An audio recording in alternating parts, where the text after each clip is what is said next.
Stunning new testimony in the IRS targeting scandal. The U.S. official who is in charge of archiving all of the federal records says that the IRS broke the law when they did not report that Lois Lerner's computer had crashed and lost her emails. Is it fair to say that the IRS broke the Federal Records Act? Any agency is required to notify us when they realize they have a problem that could be destruction or disposal, unauthorized disposal. But if they didn't follow it, can we safely assume they broke the law? They did not follow the law. They did not follow the law. Ohio Republican Congressman Michael Turner is on the Oversight and Government Reform Committee and was in that hearing. Congressman, welcome. Welcome to America's Newsroom. It's good to have you here today. Thank you for having me. Thank you. So you basically claimed that they broke the law by destructing evidence in this case before this archival issue came up. So let's start with that. Well, there are two issues here that I think that are important. One, what are these emails? I mean, these are the critical emails that are a year and a half prior to the targeting of conservative groups and 6 months into their targeting. They're emails from Lois Lerner from outside the organization. So if there was collusion, if there were criminal activity that was going on and they were captured in emails, they would be in these emails.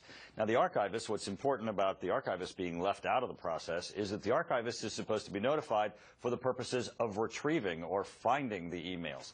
So by leaving the archivist out of the loop, in fact, one of the options that we would have for recovery has been lessened. So what is the recourse? I mean, do you believe that there will be any action taken at the Department of Justice on this case if you believe there are criminal accusations? Well, there should be. And I pressed the commissioner that he should be going to the FBI and asking for an internal investigation. Currently, the IRS is looking only to an inspector general investigation, which doesn't have any criminal investigating authority.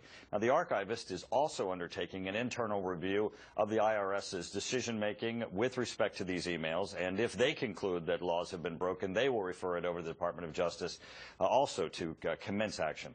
There's a number of avenues that are still in play, but I'm very concerned that the IRS is not taking this seriously. Yeah, I mean, it really comes down to the accountability, because when you look at this situation, and if you have two potential law-breaking actions by the IRS, you know, you're living in a situation where you have a government that is not really a checks and balances situation. If you're, you know, sending it up to the authorities, which is the Department of Justice, and saying, we believe a law was broken, and they're saying, we don't care, we're not interested, where's the check and balance in the Constitution in this situation? Well, absolutely. I believe in this instance a special prosecutor needs to be appointed. The Department of Justice is not stepping up to the plate. The administration certainly is thwarting the investigation. The commissioner, by merely saying that the IRS is doing internal reviews, is clearly not allowing for the integrity to be restored to the agency and for the American public to get a true understanding of what occurred here. You know, in terms of John Koskinen, because you're saying he's, you know, a little bit of benign neglect, I think, Right. is going on, because he hasn't called the FBI in. And I think a lot of people had the impression, at least when he took over, that he was going to try to sort of, you know, shake the tree a little bit and figure out, you know, where the loose apples were and what was really going on. But from the hearings that we've seen, I think a lot of people in the polls seem to show that people don't believe that's the case. So is there recourse that Congress has in terms of replacing him? No, we cannot, but I think that the issue that where he is discrediting himself is he says he has no evidence of a crime, but he admits he can't say that a crime wasn't committed. We know Lois Lerner herself invoked the Fifth for fear of criminal prosecution, and a head of an agency like the commissioner certainly should take that as an indication that he should look to outside sources. Investigation, Department of Justice, the FBI, to undertake a criminal investigation to determine if crimes were committed here.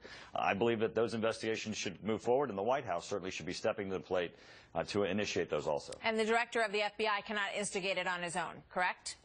Well, one thing we know is the commissioner can pick up the phone and call the FBI, and that's something he certainly ought to be doing.